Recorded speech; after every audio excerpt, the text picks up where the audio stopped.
This week on the Bioneers, Revolution from the Heart of Nature. People say, well, how can you care about chimps when there's so much suffering among people? And the answer is, if you don't address the suffering of the people, conservation will never work. The thing is, we're all interconnected. I'm Neil Harvey. This week, Dr. Jane Goodall presents her reasons for hope. It's tears in the eyes, rainbow in the heart, on the Bioneers.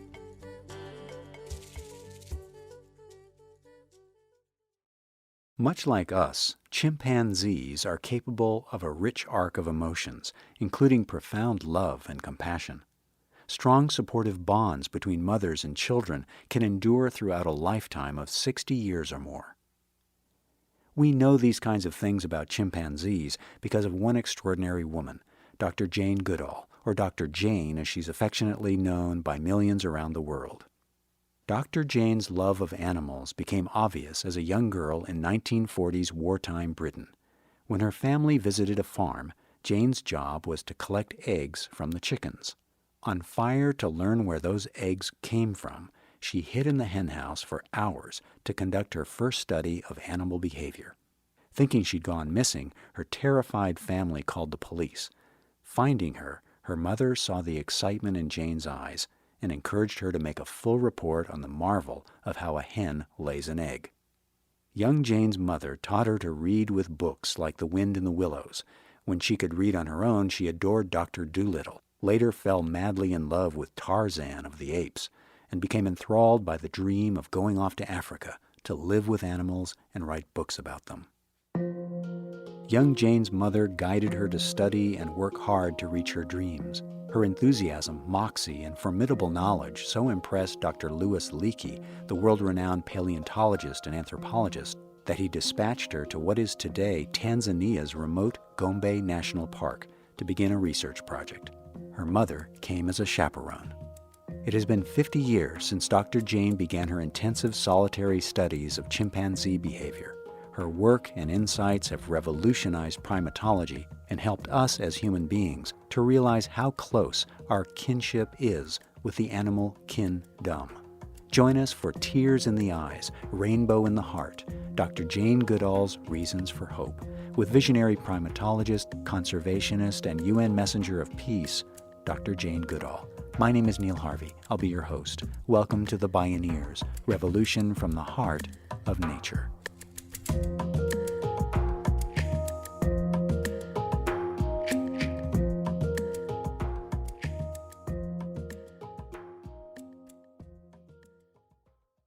It's pretty amazing that the research on the Gombe chimpanzees has been going on now for 50 whole years, half a century. And of course, during those 50 years, we've learned a tremendous amount about these amazing chimpanzees, how like us they are. But also, there's something a bit sad in that when I began, there were somewhere way over 1 million chimpanzees across Africa, and today there's less than 300,000. Early in her research, Dr. Jane recognized the human threats to chimps and their habitat. Despite the establishment of the Jane Goodall Institute in 1977 and other valiant global efforts, the dwindling population of chimpanzees in Gombe were confined to a small protected area of forest surrounded by bare fields where people were desperately trying to grow food to feed themselves. And it really came home to me in the early 90s. I was in a small plane and we flew over the whole area across the national park and the surrounding hills. And what had been lush forest in 1960 for miles and miles along Lake Tanganyika was, apart from the tiny Gombe, which was like a forested jewel on the edge of the lake, outside that the hills were bare. And it was very clear that there were more people living there than the land could support. It was clear that the land had in many cases lost its fertility from over-farming. And so the question came, well, how can we even try to save these chimpanzees if the people living around are struggling to survive? And it was that experience that led to the Jane Goodall Institute Take Care program. That's TACARE. And it began in 1994 with just 12 villages. And I think the reason it's been so successful, it's in 42 villages now around the park and moving down south, the reason it's worked so well is because it was initiated, as far as the villages were concerned, by a team of Tanzanians, local Tanzanians, selected for their knowledge of the languages and the culture. And they went in not arrogantly saying, well, you've made a mess of this, we've got some ways for you to improve your lives, but rather the traditional African way, sit down with the heads of the village and talk to them about their situation and ask what they feel would be the best way to improve their lives. They couldn't have cared less about conservation back then. It was, how do we grow more food? How do we have better health? And how do we have education for our children? Those were the three. So that's where we began. The Take Care program partnered with other NGOs to provide clean drinking water and teach sustainable farming methods. Taking the Grameen Bank as its model, Take Care also established a microcredit program for local women entrepreneurs. And so the women are empowered, and they don't get loans unless the project they submit is environmentally sustainable. So it's known all around the world that as women's education improves, family size tends to drop. So we give scholarships to keep girls in school. We've discovered that one of the main reasons for girls to stop school before they graduate is at puberty. They simply can't face the latrines because they're filthy, they stink, there's no privacy, they can't lock the door. So, at puberty, they often quit school altogether. So for the sake of a lavatory, if you're saying that women need to be educated, so we provide what's known as VIP latrines, which is ventilation improved pit latrines. Very simple, but the main thing is the doors lock. And we also provide information about family planning, because obviously it would be totally irresponsible not to address the problem that led to the situation in the first place, which is population growth. So the final piece in this whole puzzle was finding really good coffee up in the high hills. Persuading the first coffee roaster who came was Green Mountain Coffee Roasters. They said, yeah, this is great coffee. Bought a couple of containers. There is a specialty brand called Gombe Reserve, which benefits us a little bit. Benefits the farmers hugely. They've never had money like this before. And as a result of that, all the different villages around Gombe and bordering other remnant chimpanzee groups have agreed to set aside the land the government requires them to set aside for conservation in such a way that it's forming a buffer around Gombe. And I stood there about 18 months ago, and I looked out over hills that had been totally bare. And now they're green with 20-foot-high trees. And I was actually in tears because it worked. And we've got the beginnings of these corridors towards other remnant chimp groups. And that's the only hope for the Gombe chimps, because there's only about 100. That's not a big enough gene pool to be viable in the long term. Since 1994, Dr. Jane has devoted a great deal of time to helping create innovative, community-centered conservation and development programs in Africa. Her work has helped local people benefit from preserving their environment. So everybody's benefited. And that's the message that I think is so important. People say, well, how can you care about chimps when there's so much suffering among people? And the answer is, if you don't address the suffering of the people, conservation will never, never work. So by a sort of process of seeing at different times what was going on and creating a program to address it, we've helped the chimps, we've helped the people, and the future generations. The thing is, we're all interconnected. That's what we have to realize. And you can't address a piece of a problem. You have to think holistically. By understanding and communicating those interconnections, Goodall has transformed not only our understanding of animals, evolution, and nature, but also our very view of what it means to be human. She advocates for worldwide well-being. Her current passion is a youth-driven program called Jane Goodall's Roots and Shoots. It began in Tanzania in 1991 with 12 high school students and has spread to more than 120 countries around the world. Each local group chooses 3 different kinds of projects, one to benefit animals, one to benefit people, and another to benefit the environment. Roots and Shoots really began because when I was traveling the world and talking about the plight of chimpanzees and rainforests, I kept meeting young people who seemed to have lost hope. And I'm talking really about high school and university, and also some young people out in their first jobs. And they were either depressed or angry, sometimes violent, or just apathetic. That was the biggest number, were just apathetic and didn't seem to care what they did. And when I talked to them, they all said more or less the same thing. You know, we feel this way because we feel you've compromised our future and there's nothing we can do about it. And we have compromised their future. There's no question. You know, you hear this little phrase, we haven't inherited this planet from our parents, we've borrowed it from our children. That's not true, because when you borrow, you plan to pay back.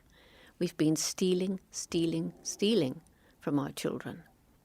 And Roots and Shoots is to bring back hope in the lives of young people by helping them to understand there is a lot that we can do about it.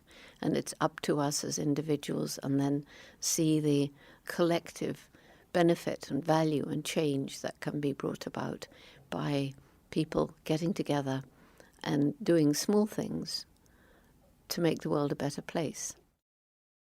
Dr. Jane Goodall seeks to empower young people to start where they live, to better understand their world, and then take action to bring help and hope to their communities. I tell people to think of a big tree and then think how it began as a little seed, putting out tiny little white roots and a tiny little shoot.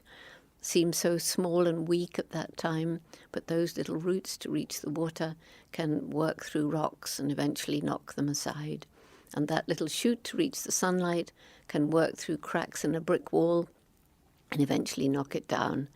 So if we think of the rocks and the walls as all the problems we've inflicted on the planet, environmental, but also social, then Roots and Shoots is hope. Hundreds and thousands of young people around the world can break through and make this a better world for all living things.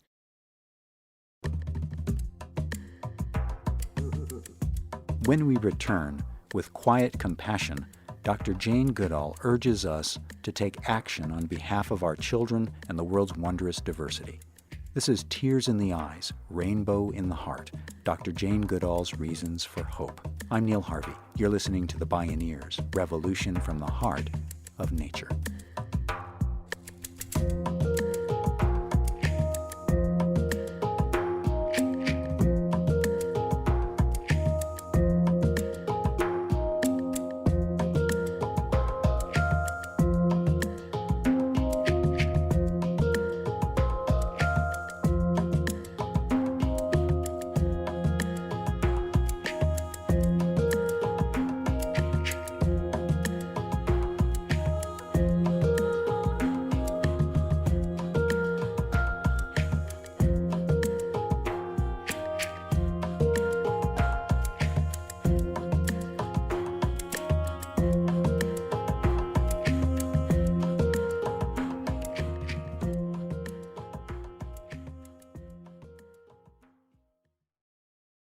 Bioneers Radio is made possible in part by John Masters Organics. Feel good about looking good. Learn more at johnmasters.com. To explore more Bioneers radio shows and conference videos for free, visit Bioneers.org. When Jane Goodall first set foot in Africa to study chimpanzees in 1960, her mother was at her side. With only 6 months of funding, the pressure was on for her to make some kind of discovery, but every day the chimpanzees ran away from her. Every evening she returned to camp a little more discouraged. She did manage to make the first observations of what chimps ate, how they moved around in small groups, and how they bent over branches in the trees to make a comfortable nest at night, but no breakthroughs. After 4 months of watching her daughter watching chimpanzee behavior, Jane's mother had to leave Africa, just before the breakthrough discovery that secured her daughter's legendary research career. One day, the indomitable young researcher spotted a black shape hunched over a termite mound using a blade of grass as a utensil to scoop termites up and eat them. In those days it was thought that only human beings made and used tools. Her observation opened new worlds of understanding of our primate relatives. Dr. Jane credits her mother for encouraging her to follow her dreams in the first place. Everywhere she goes today, Dr. Jane, as many call her, finds reasons for hope. The first reason is one she knows well from her own experience. That is giving me a lot of hope, because everywhere there are these young people with shining eyes wanting to tell Dr. Jane what they've been doing to make this a better world. And, the variety of projects, these kids around the world, and some adults too, the imagination. It's incredible, the scope of what they're doing and the difference that they're making, real difference. So that's one area for hope. And the second, the human brain. It's a question I often ask. I talk a lot about similarities between humans and chimpanzees, and they're amazing, incredible. But, of course, also we're different. And for me, the main difference is the explosive development of the intellect. So even a very bright chimp, and there are very bright chimps who do all sorts of things with computers in captivity, but you can't compare them with a normal, average human intelligence. Certainly wouldn't make sense to compare them with Einstein.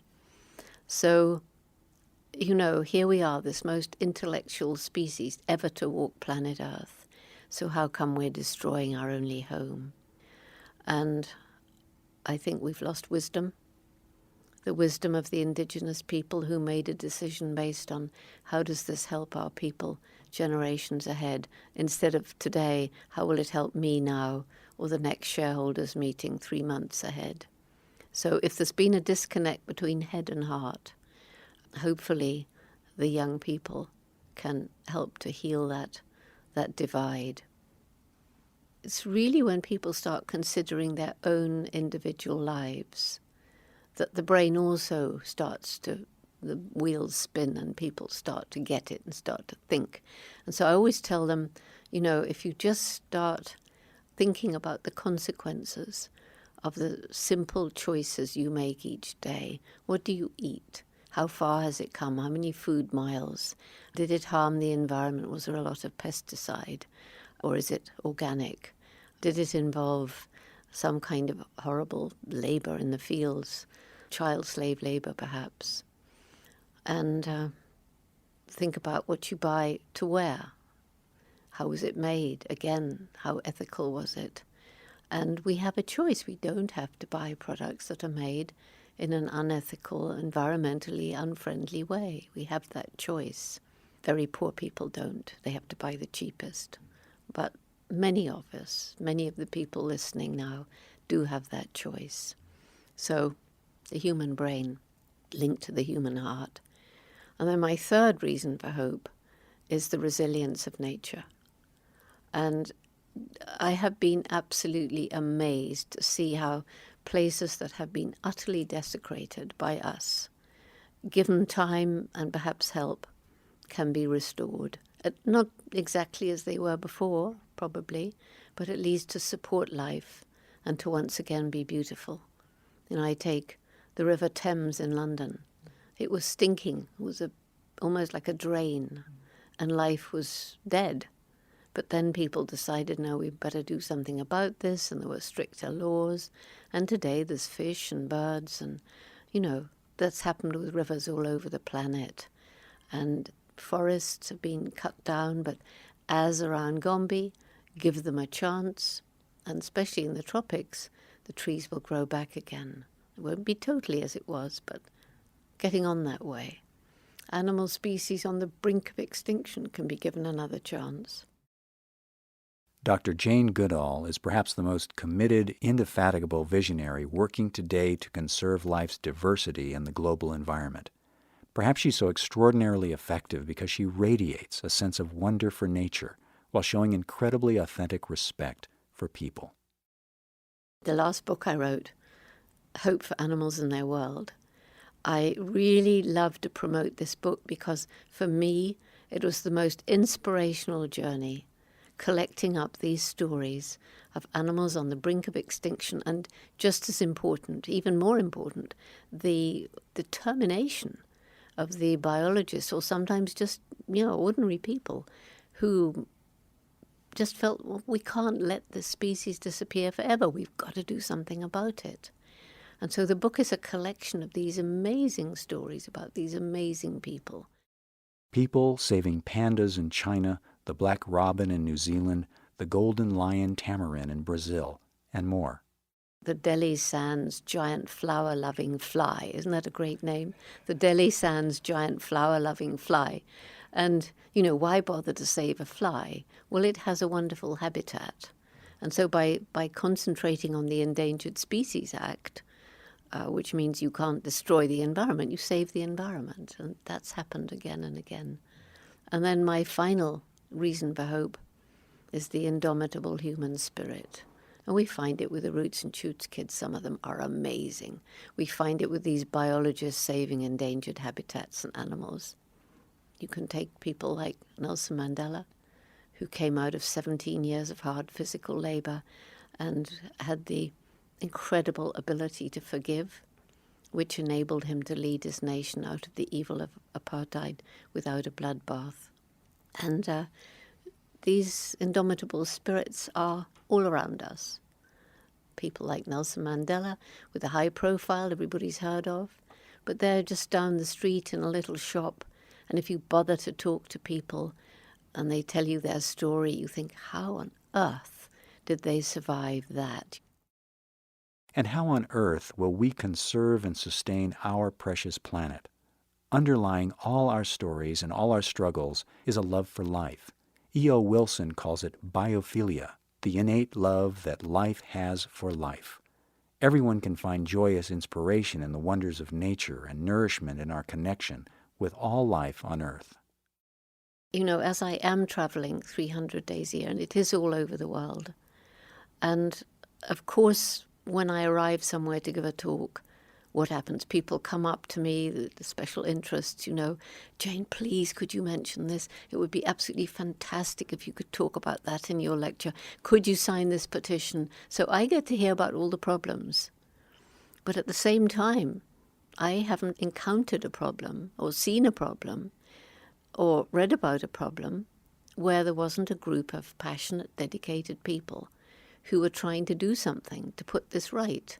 And, in some cases, this means people are risking their health, risking even losing their lives. They're working for little or no money. And this has to be a huge reason for hope, that everywhere these desperate situations have a group of incredibly dedicated people who are working and working and working and won't give up until they find a solution, till there is a change.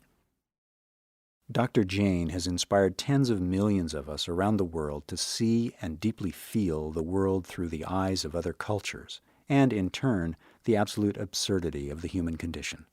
She's taught us to truly understand that we're but one species in this wondrous web of life. Well, I think, I can judge the success of a message that I give by looking out over the people and the number of hankies that go up to eyes. And it really is that one of the Native Americans has this lovely saying, without tears in the eyes, there's no rainbow in the heart. And since the rainbow is the symbol for hope, then all these tears mean that people get it. And they say to me afterwards, thank you for making me understand that my life is more important than I thought it was. That's the best thing anybody could ever say to me.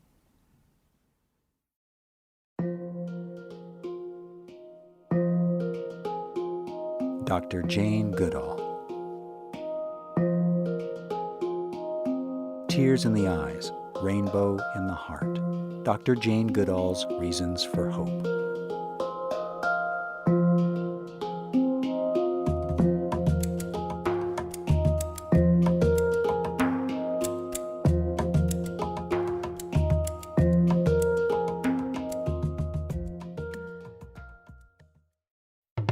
Many more Bioneers radio programs and conference videos are available online for free at Bioneers.org, where you can also find out how to attend the annual Bioneers Conference and local Bioneers satellite conferences near you. Bioneers' voices are heard more widely with your help. Join by visiting Bioneers.org or call 1-877-BIONEER. The Bioneers, Revolution from the Heart of Nature is a production of Collective Heritage Institute.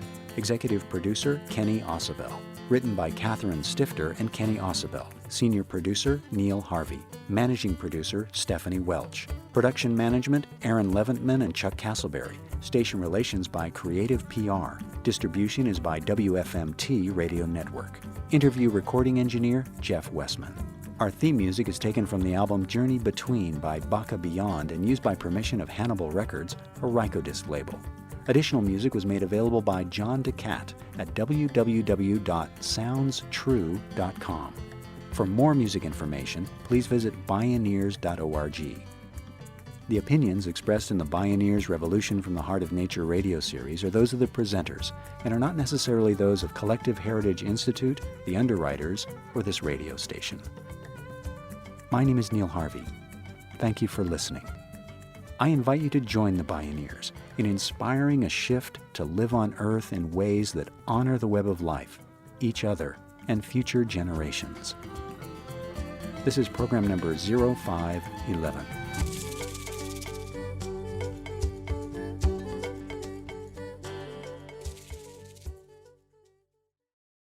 This program was made possible in part by Organic Valley Family of Farms, organic and family-owned since 1988. Learn more at organicvalley.coop. Also by Park Foundation, dedicated to heightening public awareness of critical issues, as well as by the generous support of listeners like you.